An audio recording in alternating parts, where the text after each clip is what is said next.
Assalamualaikum warahmatullahi wabarakatuh. Halo, apa kabar anak-anak? Sehat semua? Alhamdulillah, pada pagi hari ini kita bertemu lagi dengan kondisi yang masih COVID-19. Pembelajaran masih pembelajaran jarak jauh. Namun Bapak berharap tidak mengurangi semangat anak-anak untuk tetap belajar.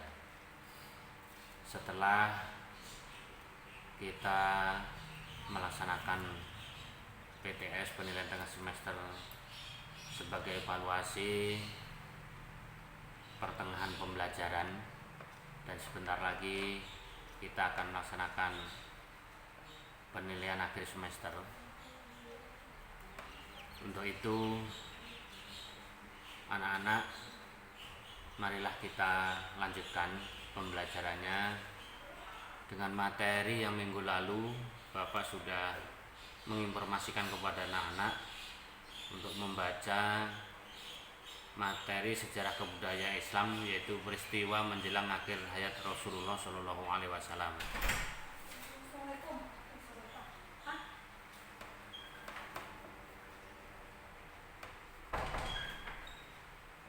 Menjalin akhir hayat Rasulullah Shallallahu Alaihi Wasallam. Jadi untuk materi yang sekarang, coba Bapak sedikit akan memberikan video. Mungkin anak-anak sambil melihat buku, ya, mendengarkan sedikit yang akan Bapak sampaikan.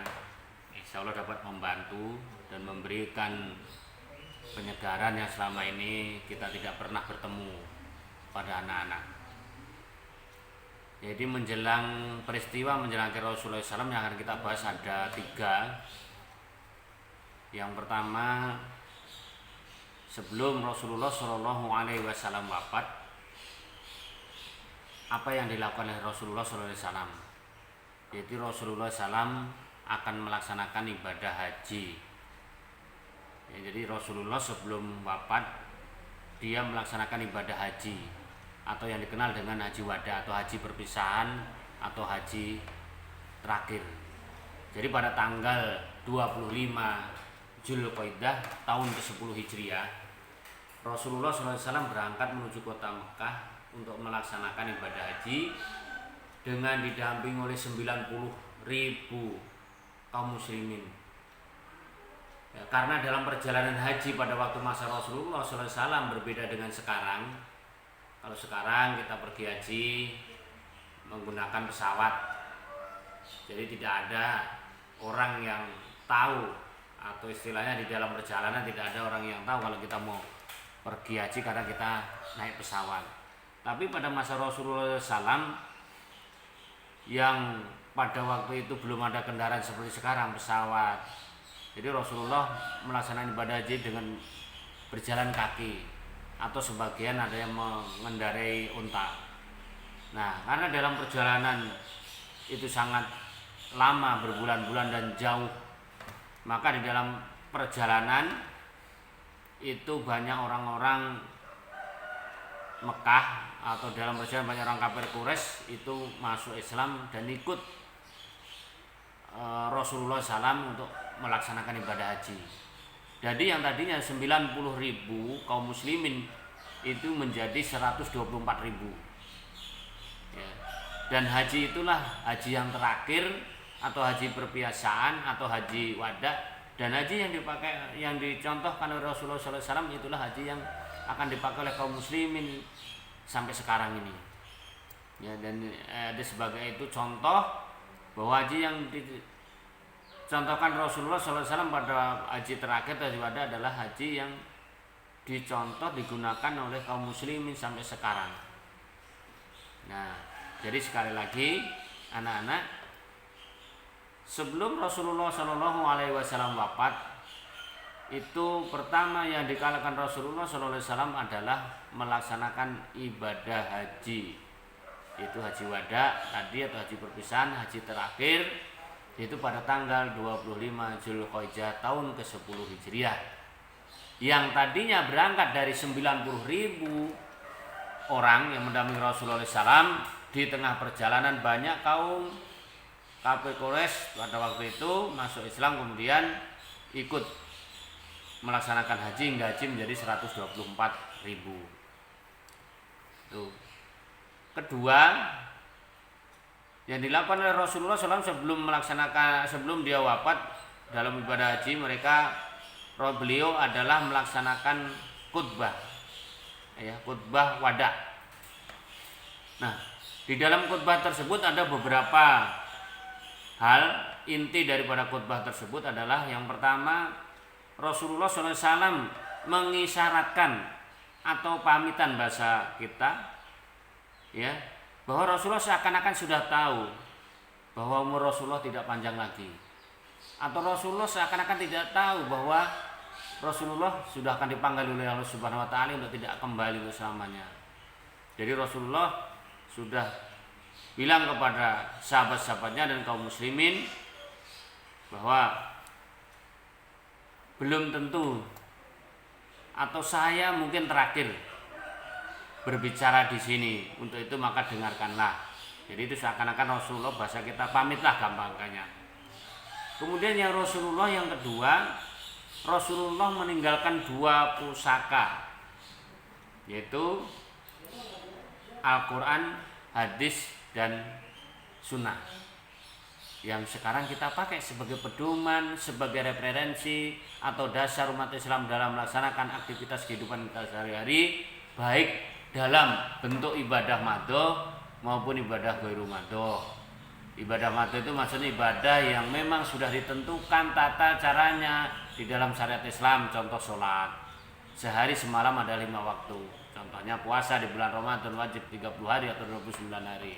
Ghairu madho contohnya kita ibadah-ibadah yang diatur tata caranya oleh manusia. Contoh kita mau kerja bakti, membersihkan masjid dan sebagainya, adalah itu ibadah-ibadah ghairu madho, ya, yang diatur acaranya oleh manusia. Kapan melaksanakannya, hari apa, jam berapa dan sebagainya, kadang-kadang diatur oleh manusia. Kemudian yang ketiga, isi dari khutbah wada adalah kita diperintahkan untuk menyembah Allah Subhanahu wa taala. Ya, jadi kita jangan menyembah selain Allah Subhanahu wa taala. Wa ma khalaqtul jinna wal insa liya'budun. Sesungguhnya manusia diciptakan oleh Allah untuk menyembah kepadanya. Gitu ya. Kemudian yang keempat, kita diperintahkan untuk mendirikan sholat, membayar zakat, berpuasa di bulan Ramadan. Itu daripada isi khutbah wada. Yang berikutnya untuk menunaikan ibadah haji. Dan yang selanjutnya taatilah pemimpin. Kemudian selanjutnya tidak boleh berlaku kasar terhadap wanita atau perempuan. Kemudian pada zaman jahiliyah dulu, kalau lahir perempuan maka dikubur hidup-hidup. Maka setelah Rasulullah diutus oleh Allah Subhanahu wa taala, maka perempuan diangkat derajatnya. Maka kita tidak boleh berlaku kasar terhadap wanita. Yang berikutnya, tidak boleh dendam kepada orang yang telah mendolimi kita. Jadi apabila kita disakiti, dihina atau kita tidak boleh membalas dengan hinaan, tapi kita doakan mudah-mudahan yang mendolimi kita, yang menghina kita, sadar dan akan lebih baik lagi. Yang selanjutnya, tidak boleh mengambil keuntungan uang yang dipinjamkan kepada kita. Jadi kalau kita teman kita kekurangan uang atau ada keperluan, minjem uang sama kita, jangan ngambil untung. Maksudnya ngambil untung, teman kita minjem uang kita 10.000 suruh kembalikan 11.000 atau 15.000. Itu namanya mengambil untung, itu dilarang. Tidak boleh, itu pesan Rasulullah SAW sebelum dia wafat. Kemudian yang berikutnya, orang muslim satu dengan muslim lain adalah bersaudara. Jadi anak-anak semua, bahwa kita sebagai seorang muslim ini kita adalah bersaudara. Ya, ibarat kita ini satu tiang, gitu ya. Jadi kalau satu dengan yang lain saling menguatkan. Gitu. Jadi untuk itu kita harus bekerja sama, saling membantu, karena kita adalah bersaudara. Kemudian yang berikutnya, kita semua adalah keturunan dari Adam alaihissalam, dan Adam diciptakan dari tanah. Jadi anak-anak semua bahwa manusia itu keturunan dari satu, yaitu Adam alaihissalam. Bahwa manusia diciptakan dalam bentuk yang seburuk-buruknya, yaitu tanah. Ya, dari tanah yang sangat jelek, kemudian kita diciptakan dalam bentuk yang berbagai macam bentuk di dunia ini.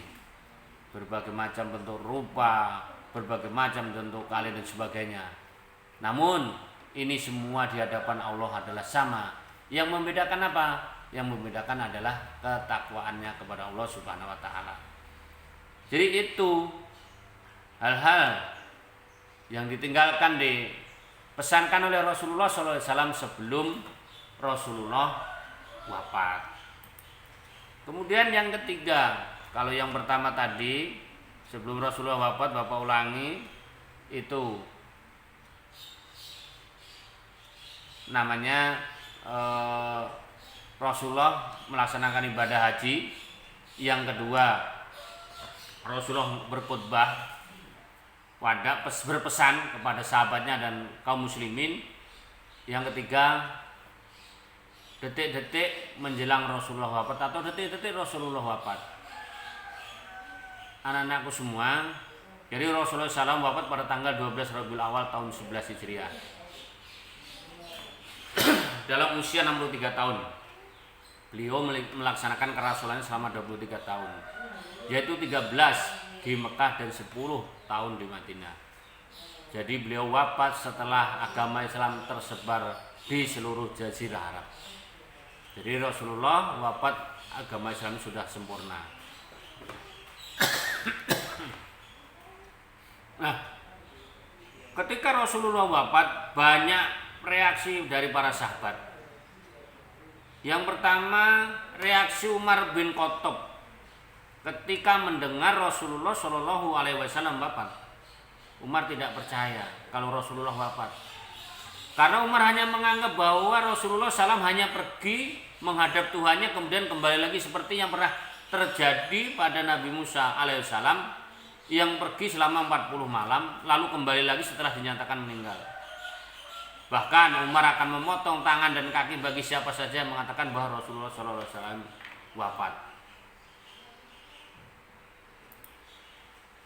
Itu sikap Umar ketika mendengar Rasulullah wafat.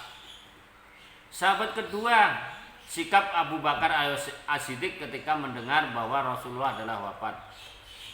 Jadi setelah mendengar kabar Rasulullah SAW wafat, langsung Abu Bakar menuju rumah kediaman Rasulullah SAW. Kemudian dia langsung memasuki masjid menuju kediaman beliau atau kediaman Aisyah tanpa berbicara satu kata pun dengan orang-orang yang ada di situ. Dia mendatangi jasad Rasulullah SAW yang ditutupi kain, kemudian membukanya dan menciumnya, dan dia menangis. Setelah itu dia pun pergi menemui sahabat-sahabatnya. Dia pun juga tidak berbicara apapun di dalam ruangan itu. Keluar, kemudian dia menemui sahabat-sahabatnya. Kemudian dia berkata dengan tegas, dia mengatakan, siapa saja yang di antara kalian menyembah Muhammad, maka Muhammad telah wafat atau telah meninggal. Dan siapa saja yang menyembah Allah, sesungguhnya Allah Maha Hidup lagi Maha Kekal, atau tidak akan mati.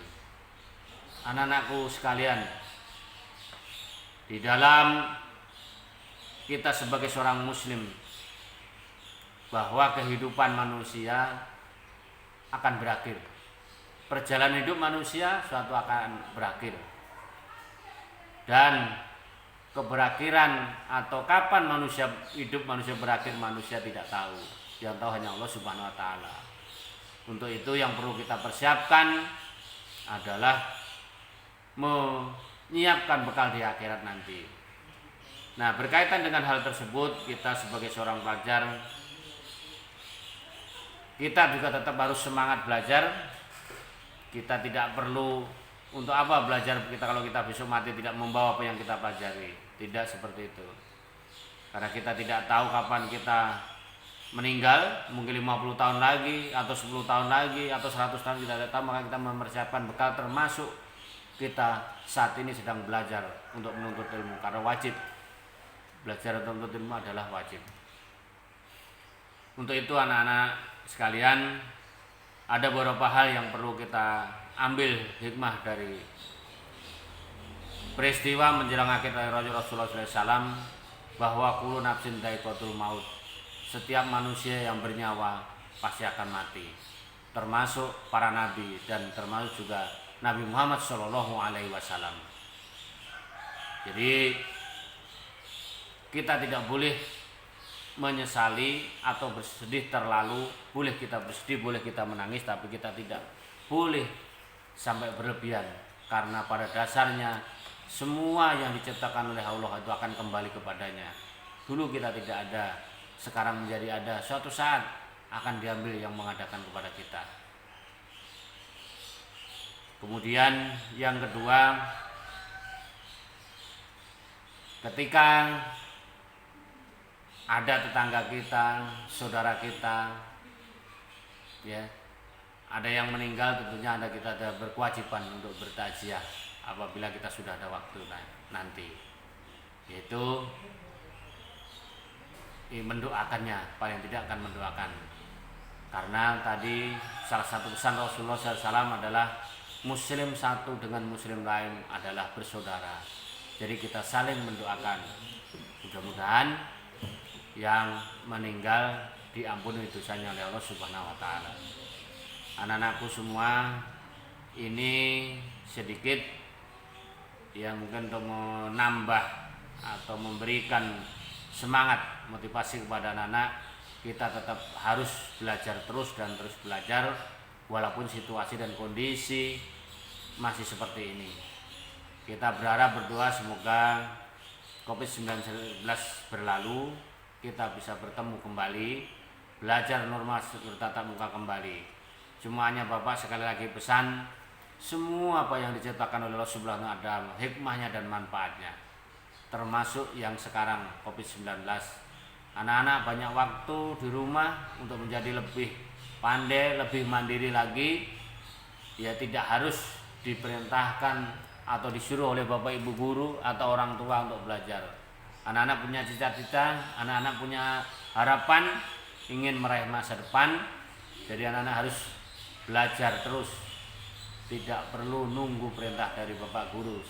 Belajarlah paling tidak sesuai dengan jadwal yang sudah diberikan dari sekolah. Ya, mungkin itu yang sedikit untuk materi sejarah kebudayaan Islam yang hari saya sampaikan. Untuk selanjutnya ntar anak-anak bisa lihat di Google Classroom tugas apa yang diberikan oleh Bapak. Terima kasih. Assalamualaikum warahmatullahi wabarakatuh.